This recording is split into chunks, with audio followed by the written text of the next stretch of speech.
예. 자, 오늘은 6강 예수님의 삶입니다. 성경은 우리에게 그리스도를 약속하고 있습니다. 그 이유는 인간에게 문제가 있기 때문입니다. 그 문제를 해결하시기 위해서 하나님 그리스도를 약속하셨습니다. 그것이 구약 성경이고요. 그러면 누가 그리스도냐라고 할 때 이 약속된 하나님께서 약속한 그 모든 것을 성취하신 분이 이제 메시아 그리스도가 되는 거죠. 누구에게 그것이 성취되었냐? 그분이 메시아인 것이죠. 그래서 오늘 6강은 예수님에게 그 모든 것이 성취되었다. 쉽게 말하면 예수님이 곧 메시아고 예수님이 그리스도다라고 하는 사실인 거죠. 자, 1번에 보시면 메시아에 대한 300가지 예언이 사실적으로 성취되었습니다. 누구에게 성취되냐면 예수님에게. 다시 말해서 예수님의 삶은 구약에 예언된 300가지 예언이 그대로 성취된 삶을 사셨다라고 하는 것이죠. 자, 구약에 아브라함과 다윗의 자손으로 메시아가 오신다고 예언되어 있습니다. 약속되어 있습니다.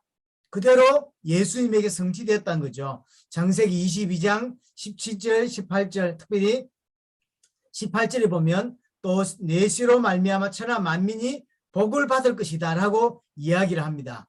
메시아가 오셔서 내 후손 아브라함의 후손으로 말미암아 메시아가 올 것이고 그 메시아로 말미암아 하나님을 만나게 되고 구원받는 일이 이제 일어나겠죠. 그걸 약속하고 있는 것입니다. 사무엘하 7장 8절에서 16절도 마찬가지입니다. 특별히 12절에 보면 내 몸에서 내 씨를 내 뒤에 세워 그의 나라를 견고하게 할 것이다 라고 이야기를 합니다. 하나님께서 아브라함과 다윗의 후손으로 메시아를 약속하셨는데 마태복음 1장 1절에 보니까 아브라함과 다윗의 자손 예수 그리스도의 계보라. 그것이 누구에게 성취되었냐면 예수님에게 성취되었다는 거죠. 곧 예수님은 메시아로 오셨고 그리스도로 오셨다라고 하는 이야기입니다. 또한 메시아는 동정녀의 몸을 통해서 태어난다고 예언되어 있습니다. 우리의 구원자는 죄가 없어야 되고 죄 없는 분이 내 대신 죽을 때 내 죄 문제가 해결됩니다. 그래서 죄 없이 오셔야 돼요. 그 방법이 동정녀 탄생인 거죠. 죄 없는 몸으로 오셔서 죄인을 위해 죽으시는 방법. 누구에게 성취됐냐면 예수님에게 그대로 성취되었다는 거죠. 이사야 7장 14절에 그러므로 주께서 친히 징조를 너에게 주실 것이라. 보라 처녀가 잉태하되 아들을 낳을 것이요 그의 이름을 임마누엘이라 할 것이다. 처녀의 몸을 통해서 메시아가 오게 될 것을 예언했고 그것이 그대로 예수님에게 성취되었다는 거죠. 마태복음 1장 18절 예수 그리스도의 나심은 이러하니라. 그의 어머니 마리아가 요셉과 약혼하고 동거하기 전에 성령으로 잉태된 것이 나타났더니 그대로 예수님에게 성취되었다는 거죠. 23절에 보라 처녀가 잉태의 아들을 낳을 것이요 그의 이름은 임마누엘이라 하리라. 그대로 이사야 7장 14절에 있던 그 말씀 그대로 인용되고 있죠. 하나님이 메시아를 약속하셨고 그 메시아는 그 약속한 그대로 성취하시는 분, 그분이 메시아이고 그리스도입니다. 동정녀의 몸을 통해서 오신 분이 예수라고 하는 거죠. 그러면 예수가 그리스도라고 하는 것이 됩니다. 이 메시아는 이 그리스도는 베들레헴에 태어날 것이 예언되었습니다. 미가서 5장 2절에 베들레헴 에브라다에 너는 유다 족속 중에 작을지라도 이스라엘을 다스릴 자가 내게서 내게로 나올 것이라. 그의 근본은 상고의 영혼에 있느니라. 그렇게 예언되었는데 마태복음 2장 1절에 헤롯 때 예수께서 유다 베들레헴에 나심에 그대로 성취되었습니다. 또한 은30에 팔릴 것이 약속되어 있고 예언되었습니다. 스가랴 11장 12절 13절이죠. 스가랴서는 특별히 구약 성경 중에서 이사야 다음으로 메시아에 대한 예언이 많이 나와 있는 성경입니다. 9장에서부터 메시아 예언이 계속 예언되어 있는데요. 겸손하게 나귀를 타고 오실 것에 대하여 또 은30에 팔릴 것에 대하여 예언되어 있습니다. 자, 우리 13절에 보면 여호와께서 내게 이르시되 그들이 나를 헤아린 바 그 삭슬 토기장에게 던지라 하시기를 내가 곧 그 은 30개를 여호와의 전에서 토기장에게 던지고라고 이야기되어 있는데 당시에는 이게 어떤 의미인지 몰랐습니다. 예언이었어요. 하지만 이것이 어디에 성취되었냐면 예수님의 삶에서 그대로 성취되었죠. 마태복음 27장 9절입니다. 이에 선지자 에레미야를 통해 하신 말씀이 이루어졌나니 일렀을 때 그들이 그 가격 매기진 자 곧 이스라엘 자손 중에서 가격 매기진 자의 가격 곧 은 30을 가지고라고 이야기를 하죠. 예언할 때는 이게 어떤 의미인지를 자세히 알 수가 없는 게 사실은 많습니다. 예언이니까요. 이게 어떤 말이지 잘 몰라요. 하지만 성취되고 나면 그게 어떤 의미인지 알게 되는 것들이 참 많죠. 이 이야기가 처음에는 무슨 의미인지 몰랐지만 예수님에게 성취된 걸 보고 그게 예수님에 관한 예언이었구나. 메시아에 관한 예언이었구나. 이해되게 되는 거죠. 여하튼 이런 예언들이 300가지가 넘는데 그 모든 예언을 예수님에게 다 성취되게 된 거예요. 그럼 이 말은 무슨 말이냐면 예수님이 바로 예언하신 메시아이고 그리스도구나라고 알 수 있게 된다는 거죠. 또한 나무에 달려 죽을 것이 예언되어 있습니다. 신명기 21장에 보면 22절 사람이 만일 죽을 죄를 범하여 네가 그를 죽여 나무 위에 달거든. 그렇죠. 23절 그 시체를 나무 위에 밤새도록 두지 말고 라고 이야기합니다. 그날에 장사하여 내 하나님 여호와께서 내게 기업으로 주는 땅을 더럽히지 말라. 나무에 달린 자는 하나님께 저주를 받았음이니라. 메시아가 와서 그 선지자가 와서 우리를 위해 나무에 달려 죽는다는 거예요. 그렇게 예언이 되어 있습니다. 그래서 지금까지는 나무에 달려 죽는다고 되어 있는데 실제로 보니까 그게 나무인 십자가였던 거죠. 실제로 메시아가 십자가에 달릴 것이다 아무도 생각을 못하고 살았습니다. 그러나 이제 성취되는 걸 보면서 십자가라는 형틀이고 그 형틀이 나무였던 거죠. 그래서 그것이 예수님에게 그대로 성취되게 되어지죠. 마태복음 27장 26절에서 50절 특별히 35절에 그들이 예수를 십자가에 못 박은 후에 그러죠. 50절에 예수께서 다시 크게 소리 지르고 영혼이 떠나시니라. 하나님께서 우리에게 그리스도를 약속하셨고 그 그리스도를 통하여 우리의 문제를 단번에 영원히 해결하시기로 말씀하고 있습니다. 그 모든 300가지 넘는 예언을 성취하신 분이 메시아인 거죠. 그래서 나무에 달린 것 또한 그대로 예언되었는데 예수님이 그것을 성취하신 것이죠. 또한 부자의 묘에 장사될 것이 예언되어져 이사야 53장 9절 그는 강포를 행하지 아니하였고 그의 입에 거짓이 없었으나 그의 무덤이 악인들과 함께 있었으며 그가 죽은 후에 부자와 함께 있었도다. 이것 또한 사실은 어떤 의미인지 잘 이해 못했을 거라고 생각이 되어집니다. 하지만 성취되고 나면 이게 이해가 되어지죠. 마태복음 25장 57절에 저물었을 때 아리마대 부자 요셉이라는 사람이 왔으니 그도 예수의 제자라. 빌라도에게 가서 예수의 시체를 달라 하니 이에 빌라도가 내주라 명령하거든. 요셉이 시체를 가져다가 깨끗한 세무파에 싸서 바위 위에 자기 새 무덤에 넣어두고 큰 돌을 굴려 무덤 문을 놓고 가니라고 이야기하죠. 부자 요셉이 와서 예수님의 시체를 자기의 한 번도 장사 지내지 않은 새 무덤, 깨끗한 무덤에 예수님을 장사 지내게 됩니다. 그것이 예언되기 때문에 자기가 그걸 한 것이 아니라 자기는 그런 마음이 생겨서 그렇게 했을 뿐이에요. 했을 뿐인데 그게 그대로 구약의 예언을 성취하게 되는 거죠. 이렇게 많은 것들이 예언되었고 그 많은 것들이 전부 성취가 되게 됩니다. 이 모든 걸 성취하신 분이 메시아이고 우리의 구원자가 되는 거죠. 그래서 예수님의 삶을 보니까 전부 예언된 300가지가 넘는 예언을 전부 성취하는 삶이었던 거죠.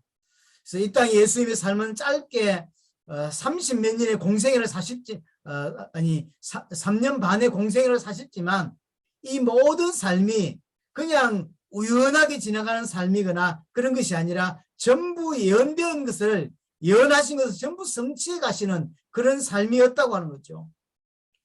그 중에 부활 또한 그렇습니다. 시편 16편 10절에 이는 주께서 내 영혼을 소홀히 버리지 아니하시며 주의 거룩한 자를 멸망시키지 않으실 것임이니라. 우리의 구원자, 우리의 메시아가 죽고 썩지 않고 다시 부활할 것에 대하여 예언되었습니다. 다윗의 예언이죠. 이것이 마태복음 28장 5절 6절에 그대로 성취되죠. 천사가 여자에게 말하여 이르되 너희는 무서워하지 말라. 십자가에 못 박히신 예수를 너희가 찾는 줄 내가 아노라. 6절에 그가 여기 계시지 않고 그가 말씀하시던 대로 살아나셨느니라. 와서 그의 누워있던 것을 보라. 그 예언이 그렇게 죽었지만 썩지 아니하고 다시 살아나실 것에 대하여 예언되었다는 거죠. 6절 그가 여기 계시지 않고 그가 말씀하시던 대로 살아나셨다. 그가 살아 계셨을 때도 그 이야기를 하셨고 구약에도 그대로 예언되어 있다는 거죠. 그래서 예수님의 삶은 구약의 모든 예언을 성취하는 삶이었던 거죠. 예수님 당신의 삶을 통해서 당신이 누구인지를 사실은 나타내신 거죠. 말씀을 통해 나타나셨고 기적을 통해 나타내시고 그들의 예수님의 모든 3년 6개월의 삶을 통해서 당신이 그렇게 우리가 기다렸던 메시아구나 그리스도구나라고 하는 사실을 드러내셨던 거죠.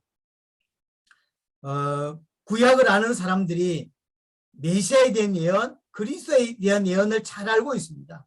근데 어느 날 예수라고 하는 분이 나타났는데 그의 삶에서 그 모든 예언이 성취되는 것을 보게 되는 거죠. 아, 예수가 메시아구나, 예수가 그리스도구나 이렇게 이제 알 수밖에 없게 되는 거죠. 그래서 예수님의 삶은 처음부터 끝까지 하나하나가 전부 다 중요한 삶이었던 것입니다. 자, 두 번째, 예수님의 공생의 사역 또한 마찬가지입니다. 마태복음 4장 23절 예수께서 온 갈릴리에 두루 다니사 그들의 해당에서 가르치시며 천국 복음을 전파하시며 백성 중에 모든 병과 모든 약한 것을 고치시니 라고 이야기합니다. 가르치시고 천국 복음을 전파하시고 모든 약한 것을 고치시는 이것이 예수님의 딱 삶이었습니다. 굳이 이야기하자면 이것 또한 이사야 61장 1절을 그대로 성취하신 삶이라고 볼 수 있습니다. 이사야 61장을 보면 주 여호와 영이 내게 내리셨으니 이는 여호와께서 내게 기름을 부어사 가난한 자에게 아름다운 소식을 전하게 하려 하심이라. 예수님 그리스도가 오시면 가난한 자에게 천국 복음을 전파하실 것이다 라고 이야기하고 나를 보내사 마음이 상한 자를 고치며 포로된 자에게 자유를 갇힌 자에게 노임을 선포하며 그래서 모든 약한 것을 고칠 뿐만 아니라 이 땅에 올바른 복음을 전파하시는 것을 그렇게 하실 것이다 라고 예언되었는데 예수님의 삶에서 그것이 그대로 성취되었다는 것을 우리에게 말씀해 주고 있습니다. 그 중에 가장 중요한 것은 누가 뭐래도 십자가와 부활입니다. 예수님이 300가지를 다 성취하셨지만 그 중에 가장 중요한 것 그게 십자가와 부활인 거죠. 그래서 예수님의 사역의 핵심, 예수님의 공생의 핵심, 가장 중요한 것은 뭐냐면 십자가와 부활입니다. 좀 가격하게 이야기하면 예수님이 십자가에 죽고 부활하시기 위해서 이 땅에 오셨다라고 해도 과언이 아니라는 것이죠. 가장 중요한 것. 자, 십자가, 예수님께서 십자가 피 흘려 죽으시는 이 사건, 이는 어떤 사건이냐면 우리를 하나님 만날 수 있도록 길을 여시는 사건인 거죠. 우리에게 참 선지자 일을 감당하신 것이죠. 누가복음 23장 45절에 성소의 휘장이 한가운데로 찢어졌다라고 이야기하고 히브리 10장 19절 20절 그러므로 형제들아 우리가 예수의 피를 힘입어 성소에 들어갈 담력을 얻었나니 성소를 함부로 들어갈 수 없습니다. 근데 예수님께서 당신의 몸을 찢으심으로 성수에 들어가셨다. 20절 그 길은 우리를 위하여 휘장 가운데로 열어놓으신 새로운 살 길이요 휘장은 곧 그의 육체니라. 당신의 몸을 찢으심으로 피 흘려 찢으심으로 우리가 휘장 안으로 들어가는 휘장을 건너 지성소로 들어가는 하나님 만날 수 있는 길을 여셨다라고 하는 이 말이죠. 쉽게 말하면 예수님의 십자가 사건은 어떤 사건이냐면 하나님을 만나게 하는 사건인 거죠. 쉽게 말하면 참 선지자의 길을 감당하시는 일인 거였던 거죠. 아무도 인간은 하나님을 그냥 만날 수 없습니다. 왜 그러냐면 죄인이기 때문에 하나님과 단절되어서 죄인의 상태이기 있 때문에 절대로 하나님을 만날 수 없어요. 죄 문제가 해결되어야 하나님 만날 수 있는데 바로 예수님이 십자가 사건을 통해서 죄 문제를 해결하시고 하나님 만날 수 있도록 길을 여셨다라고 하는 거죠. 그래서 요한복음 14장 6절 예수께서 이르시되 내가 곧 길이요 진리요 생명이니 나로 말미암지 않고는 아버지께 올 자가 없느니라. 예수님께서 길을 여셨기 때문에 하나님 만날 수 있는 길이 열렸다는 거죠. 그 길 이름이 예수입니다. 그래서 예수를 믿음으로 하나님 만날 수 있는 길이 열리게 되는 것이죠. 죄 문제를 해결을 하신 것이죠. 예수님의 십자가는 인간의 모든 죄 문제를 해결하게 되는 사건입니다. 구약으로 설명하자면 참 제사장의 일을 감당하셨다라고 말씀할 수 있습니다. 레위기 17장 11절 육체의 생명은 피에 있습니다. 내가 이 피를 너희에게 주어 제단에 뿌려 너희의 생명을 위하여 속죄하게 하였나니 생명의 피에 있으므로 피가 죄를 속하느니라. 하나님이 이렇게 법을 정하신 거예요. 피를 흘림으로 말미암아 죄를 속할 수 있도록. 왜냐하면 피가 죄를 속할 수 있도록 하신 거죠. 피는 곧 생명이에요. 쉽게 말하면 피 흘려 죄를 속한다 이 말은 단순히 피를 뚝뚝뚝 떨어뜨림으로 죄를 해결된다라는 말이 아니라 생명을 드림으로 말미암으만 죄 문제는 해결될 수 있다라고 하는 거죠. 그러니까 어떤 것도 어떤 방법으로 죄 문제를 해결될 수 없습니다.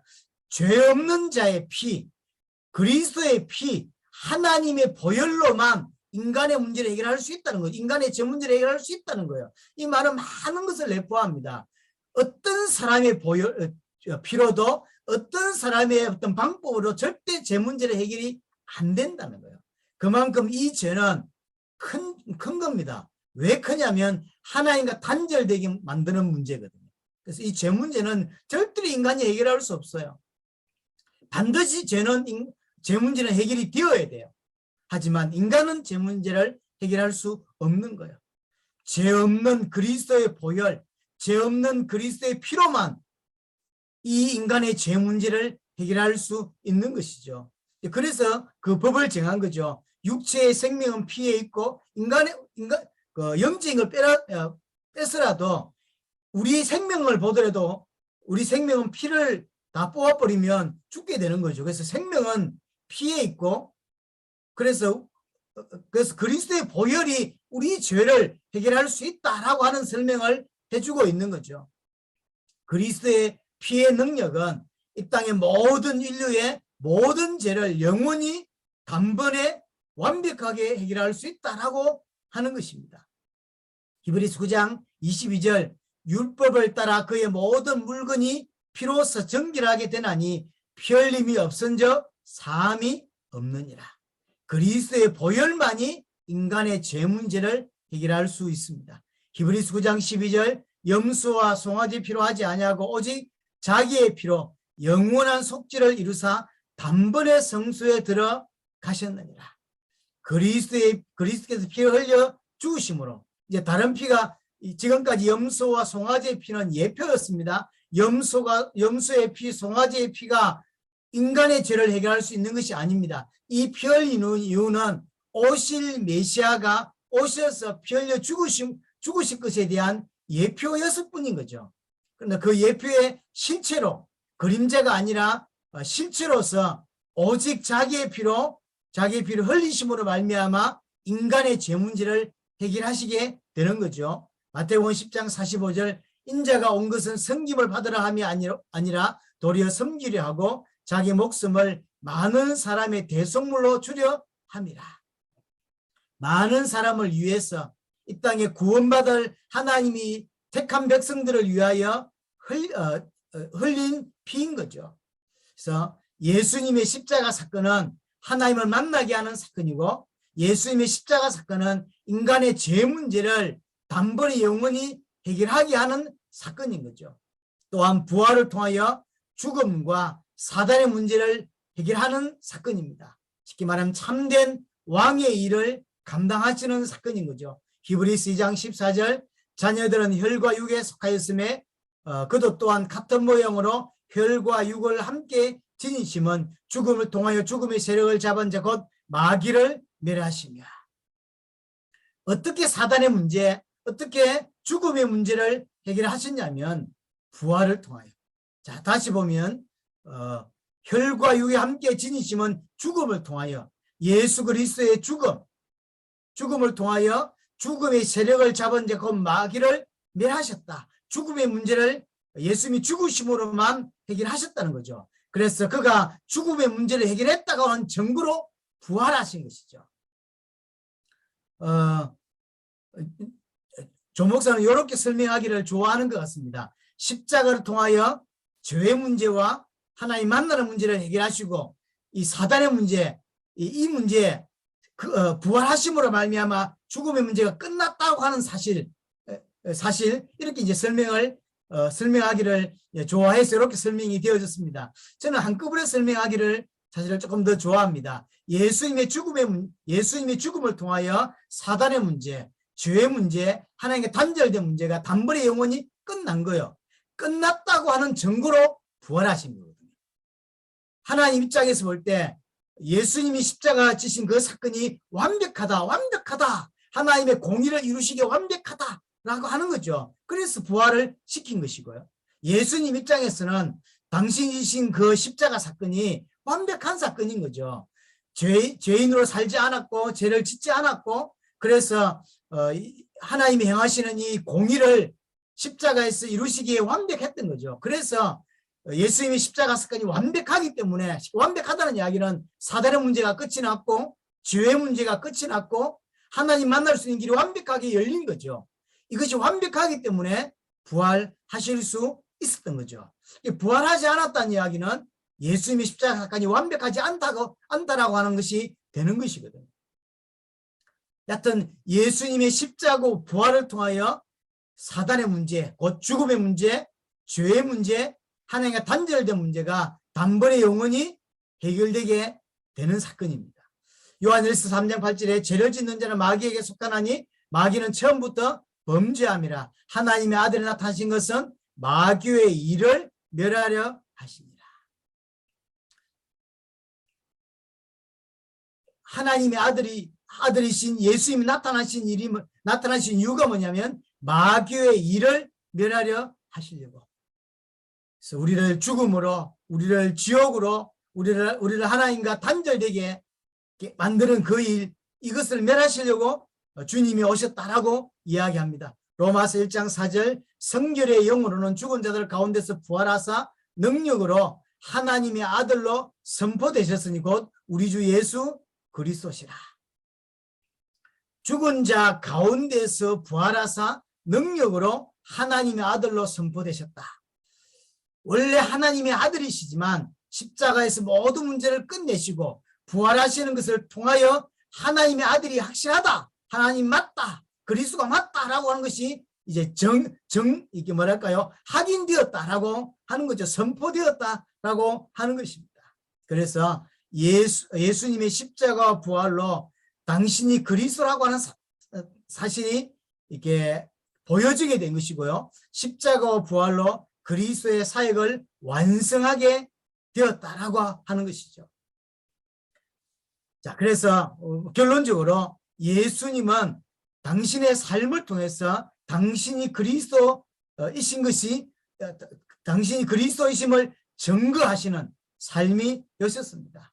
그래서 단순히 그냥 무리로 걷고 또 표적을 행하고 죽은 자를 살리는 것이 단순한 능력 이상을 넘어서 다 그걸 표적이라고 표현합니다. 표적이라는 의미는 어떤 사인이라고 하는 것인데 어떤 목적이 있는 거죠. 뭔가를 설명하려고 하는 것입니다. 왜 그런 사인을, 왜 그런 표정을 행하시냐면 당신이 그리스도라는 사실을 나타내려고. 지금까지 수천 년 동안 그리스도를 기다렸는데 내가 바로 그리스도다라고 하는 사실을 나타내는 사건들이었던 거죠. 그런 표적뿐만 아니라 어떤 메시지라든지 여러 가지를 통해서 당신이 그리스도라는 사실을 온전히 나타나는 삶을 예수님이 사셨던 거죠. 그래서 예수님이 그리스도구나, 예수님이 우리가 그렇게 기다렸던 메시아구나라는 것을 보여주는 삶을 우리에게 사셨던 것입니다. 우리는 인생이 해결할 수 없는 문제를 가졌고 그 문제는 그리스도만이 해결할 수 있습니다. 그 문제는 십자가 부활로 해결할 수 있는데 누가 십자가 부활을 통하여 내 문제, 하나님과 단절된 이 문제에, 하나님과 단절될 수밖에 없는 죄의 문제, 이 단절되도록 만들었던 이 사단의 문제를 누가 해결할 수 있냐? 그리스도가. 어떻게 해결할 수 있냐? 십자가 부활로. 그럼 누가 이렇게 하셨냐는 거죠. 예수님이. 예수님께서 십자가와 부활로 사단과 죄와 하나님과 단절된 문제, 그로 인해 발생된 모든 문제를 단번에 영원히 해결하신 그리스도다라고 하는 것이죠. 그래서 이 사실, 예수님이 내 모든 문제를 끝내신, 모든 문제에서 건져내신 그리스도다라는 사실을 믿을 때 구원받는다는 것이죠. 아무것도 모른 채 그냥 예수를 믿어라고 할 때 구원받는 것이 아니라 예수님께서 내 모든 문제를 끝내신 그리스도라고 하는 사실을 믿을 때 구원받는 것입니다. 이 말은 인간의 문제가 뭔지 알아야 된다는 것이고, 그렇죠? 그냥 예수 믿는다는 것은 그냥 누군지 모르지만 그분 믿으면 천국 갈 수 있어 라고 믿는 것이 아니라 인간에게 문제가 있다는 걸 안다는 거죠. 근데 그 문제는 절대로 인간이 해결할 수 없다는 걸 아는 거예요.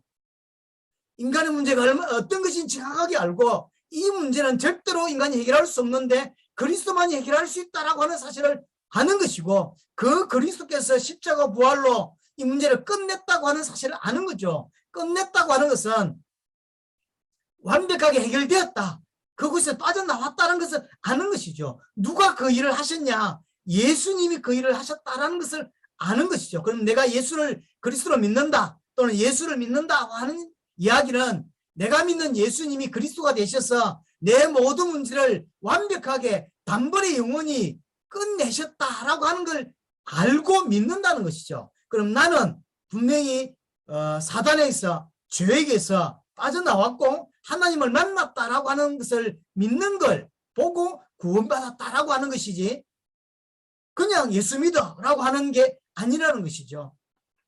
우리는 예수님이 그리스도가 되셔서 내 모든 문제, 죄의 문제, 사단의 문제, 하나님과 단절된 문제, 이로 인해 발생된 모든 문제가 끝났다라고 하는 사실을 믿는다는 것입니다. 그것이 믿음입니다. 이렇게 믿을 때 구원받습니다. 또한 구원받고 그 믿음을 가진 우리는 또는 앞으로 계속 그 믿음으로 살아가는 것입니다. 우리는 분명히 경제 문제를 가지고 또는 질병 문제를 가지고 있고 여러 가지 인간간의 관계 문제를 가지고 있고 많은 문제를 가지고 있습니다. 하지만 그 문제의 본질은 경제 문제가 아니라는 거죠. 진짜 내 문제의 본질은 하나님과 단절된 문제였고 그 문제를 주님이 해결하셨다라고 믿는 거죠. 우리는 그렇게 살아갑니다. 그래서 믿음으로 살아가는 존재가 우리예요. 이렇게 고백해놓고 실제로 삶으로 돌아가면 경제 문제가 내 문제라고 사실은 믿어요. 그래서 경제 문제 터지면 아이고 라고 하면서 그냥 주저앉아 버리고 엄청난 큰 문제라고 이야기하고, 경제 문제가 작은 문제는 아닙니다. 하지만 진짜 내 인생의 문제가 경제 문제냐? 그렇지 않습니다. 하나님과 단절된 문제였고 죄의 문제였고 사단의 문제였어요. 그 문제가 끝이 났어요. 끝이 난 우리에게 경제 문제가 온 것이에요. 그 말은 어떤 말이냐면 그 문제 또한 더 이상 내가 하나님의 백성으로 살아가고 하나님의 뜻을 이루며 살아가는데 절대로 걸림돌이 되지 않는다라고 하는 것이죠. 우리 앞에 경제 문제가 올 수밖에 없습니다. 어떤 사람이 건강의 문제가 올 수밖에 없습니다. 하지만 그 건강의 문제가 나를 하나님 백성으로 살고 내가 하나님의 영광을 돌리는 삶을 사는데 막을 수 없다라고 하는 거죠. 그 문제 때문에 하나님을 놓치고 그 문제 때문에 인생이 무너지고 그 문제 때문에 주의 뜻을 이루며 사는데 방해되지 않게 되어 있습니다. 하지만 현실에서는 그 문제가 계속 진짜 문제인 것처럼 올 수밖에 없다고 하는 거죠. 진짜 성도는 뭐냐면 그 문제 앞에서 하나님을 믿고 믿을 수밖에 없는 거죠. 믿고 걸어가는 거죠. 그 하나님 인도받는 자, 하나님 백성으로 살아가는 것, 그것이 성도이고 그것이 하나님의 백성입니다. 예수님을 그리스도로 믿음으로 구원을 받고 그 구원이 천국 가야 완성되는 거잖아요. 그럼 그 구원이 계속 완성되어 간다는 이야기는 또한 그 믿음으로 살아간다고 하는 거죠. 우리에게 이 땅을 살아가면서 그 믿음이 또한 필요합니다. 구원받을 때도 예수를 그리스도로 믿는 믿음이 필요하고 삶을 살아가는 그 삶 안에서도 예수를 그리스도로 믿는 믿음이 필요한 거예요. 그 믿음으로 살아갑니다. 어떤 화이팅으로 어떤 그런 거로 살아가지 않습니다. 화이팅도 한두 번이지 계속 할 수는 없어요. 뭐로 살아가냐면 믿음으로 살아가는 거죠. 사건이 터졌습니다. 믿음으로 살아가는 거죠. 그 믿음에 그 믿음 앞에서 하나님께 순종하고 이런 사건이 터졌어? 하나님이 아시죠. 하나님이 왜 이걸 허락하셨을까?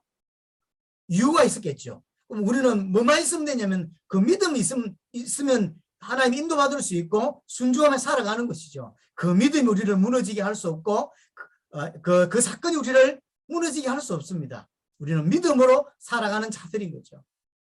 자, 결론적으로 예수님이 당신의 삶을 통해서 당신이 그리스도라는 사실을 이렇게 보여주셨던 거죠. 예수가 그리스도입니다. 우리는 이 믿음으로 살아가는 존재이고 이번 주도 또 다음 주도 일평생 이 믿음으로 살아가야 하는 존재라고 하는 사실입니다. 이 은혜가 여러분에게 있게 되기를 바랍니다. 감사합니다.